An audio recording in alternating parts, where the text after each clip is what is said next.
Let's start by talking behind some economists' backs, even though it's not in line with my talk about ethics. Here we have Ben Bernanke, the 14th chairman of the Federal Reserve, said September and October of 2008 was the worst financial crisis in global history, including the Great Depression. We all know that, Ben. And then we have the European Central Bank, in a surprising move last month, cut the main interest rate to 0 to jumpstart the economy. Have we thought about the distortions this creates long-term? Dr. Zatti Akhtar, she's the governor of the Central Bank of Malaysia. Let's remember to put politics aside. The Malaysian economy was more resilient during the 2008 financial crisis. She recently said that the rating agencies did not give us the ratings we felt we deserved. Let's stop picking on these economists, and let's thank 8 American and European economists who argued in their recent paper that economists were too disconnected from the real world to see the crisis forming. And another thank you to Janet Yellen, who is the current chair of the Board of Governors of the Federal Reserve, when she recently gave a speech about finance and society and the distorted incentives in the financial system. Speaking of finance and society, we all know that the rich-poor gap is widening. Income inequality is identified as one of the world's serious challenges. We all think that our economies are recovering. Well, maybe, but not sustainably. Even the IMF 2016 Global Financial Stability Report is now warning of threats to the financial stability due to increased economic risks and uncertainty. Uncertainty. This is due to the high speculation and to the increased complexity of our financial system. If you look here, in 2010, the total volume of financial transactions was 15 times higher than the world GDP. In other words, the total amount of cash in the system is 15 times greater than the real value of goods and services produced on our earth. In simpler terms, what we have here is that we're 15 times more disconnected from our real world. So what do we need to do? We need to build an economy that is more connected to the real world, where finance and society are directly linked, where finance serves society and not the other way around. We need finance that tackles the world's serious issues such as poverty and climate change. First, we need to fix the distorted incentives in the financial system. How? By changing the way we think. Instead of thinking short-term profits, we think long-term profits. We think sustainably, we think ethically. In other words, we need to change the culture of our financial system. Even the managing director of IMF, Christine Lagarde, said that our leaders need to act with a greater sense of accountability and prudence, and to better align financial incentives with societal objectives. To achieve this, we need supervision, we need regulations, we need corporate leaders, we need individuals, we need everyone to get involved. Why? Because individual integrity stands at each level of our economy. These ideas all boil down to a field called ethical finance, which has recently gained more momentum post-financial crisis.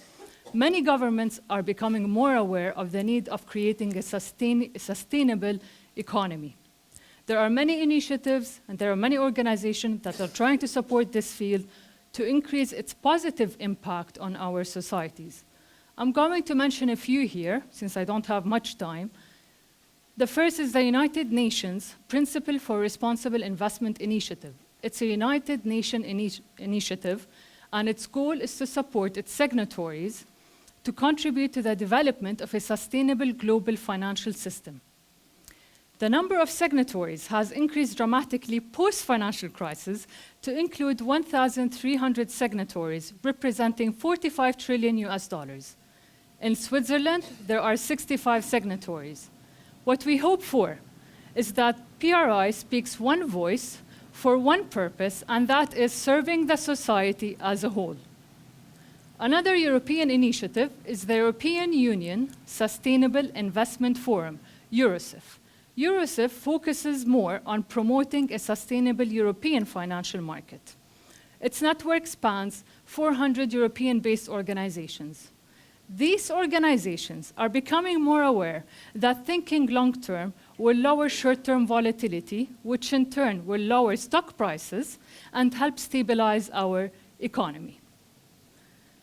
So, UNPRI and EuroSIF initiatives are fundamentally in line with something called Islamic finance. I'm not talking about religion here. I'm not talking about any name of finance. I'm moving beyond labels and looking at principles. Islamic finance, like ethical finance, has gained more momentum post-financial crisis, and it's globally increasingly recognized as an ethical form of finance. And as a matter of fact, it's helping our traditional ethical finance to grow to the next level. So what differentiates Islamic finance from conventional finance? Let's get back to basics. First, Islamic finance considers money as a measure of value instead of having a value of its own. Conventional finance generates money from money. If you have $1 US, you can create $100 out of it, either through trading it back and forth, or speculating on it, or betting on it, but not through profits. Why? Because conventional finance deals with money as a commodity, whereas Islamic finance considers money as a measure of value only. And that is the first fundamental that differentiates Islamic finance from conventional finance. Second, Islamic finance considers debt to be a moral obligation. What conventional finance did over the years, it transformed this debt, this moral obligation, into a business. We all know how much money we're making every day, millions of dollars, through the trading of the debt in the debt of others. Islamic finance prohibits such speculation or trading debt or discounting it. Okay, $1 economic dollar in Islamic finance equals $1 financial dollar. What do you think the value of $1 economic dollar is on Wall Street today? What is behind the value of our currency anyway? There used to be something the gold standard, but not anymore as far as our treasuries are concerned. So what backs our currency? Nothing. It's backed by air. We have no choice except to rely on the words of our financial people living in a fragile financial system, where this financial system generates money from money based on the concept of interest rate, where this financial system has lost sight of what real value is. So what is the result of living in such a system? The so-called economic cycles. Every few years we have a boom, and then another few years of a recession, and now it's taking us forever for our economies to recover. We believe that this is the natural way of our economic cycles, in the same way we believe that our prices will continue to go up. I was amazed to know that during the Roman Empire, the price of a watermelon was 3 dinars for 500 years. A fixed price for 500 years. Why is that? Because the currency at that time was stable. Now, we have a currency that is backed by nothing. We all consider money a commodity. We have a financial system that is disconnected from the real world. The result is a highly volatile financial market or a highly volatile stock market where our financial people that we rely on have lost control of. Is there a solution? Yes.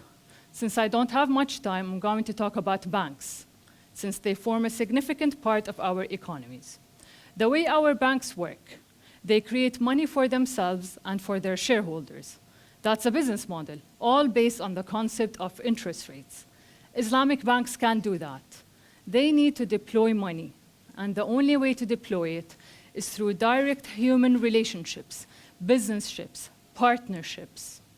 It is profit rather than interest in Islamic finance that is closer to its sense of ethics and fairness. The idea of profit involves the concept of sharing the risks of both profits and losses instead of transferring the risks as in the case of conventional finance.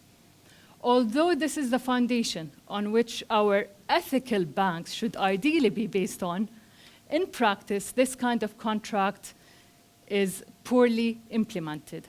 So don't we have a job here to do? Islamic finance is no longer separate from the secular global financial system. Instead, it is becoming an integral part of it. There's a surge of interest in Islamic finance from non-Muslim countries, such as the United Kingdom, Luxembourg, Germany, Hong Kong, Ireland, and the list goes on. Our major financial markets are finding solid evidence that Islamic finance has already been mainstreamed within the global financial system. And it has great potential to help address serious issues, such as ending extreme poverty and increasing shared prosperity. During the reign of Omar bin Abdulaziz in the 8th century, he ruled parts of the world in our current geographical terms ran from China to Spain. The economic conditions were optimal. So he asked that the excess money collected through a special type of tax called zakat, which is only 2.5%, to pay off the debts of Muslims and non-Muslims. However, there was lots of money left. He tried to find different ways to help people, but no one needed help. And then he said his famous quote, "Buy and spread the seeds on the top of mountains, may birds never die of starvation in our country." Can we believe that there was a time during the human history where even birds were eating from our welfare? So what triggers my interest in Islamic finance, regardless what name you put for it? It is an equity-based, asset-backed, ethical, environmentally, and socially responsible form of finance. Besides excluding businesses in activities such as arms manufacturing, alcohol production, tobacco, pornography, gambling, it encourages mutual cooperation, risk sharing, and most importantly, connects our financial system to our real world. What's more interesting is that the two worlds are converging, Islamic finance and ethical finance.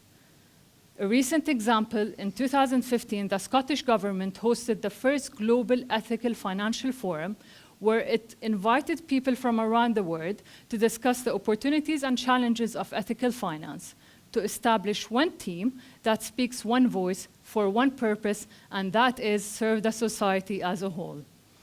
There is a mandate for change towards ethical forms of finance, to move away from a world of financial greed. You may say it's about regulations. Let me tell you, regulations change to how consumers behave. So let's behave differently so we see big enough change in our economic system where ethical finance won't have the word ethical in front of it. It'll just be the way finance is. And thank you.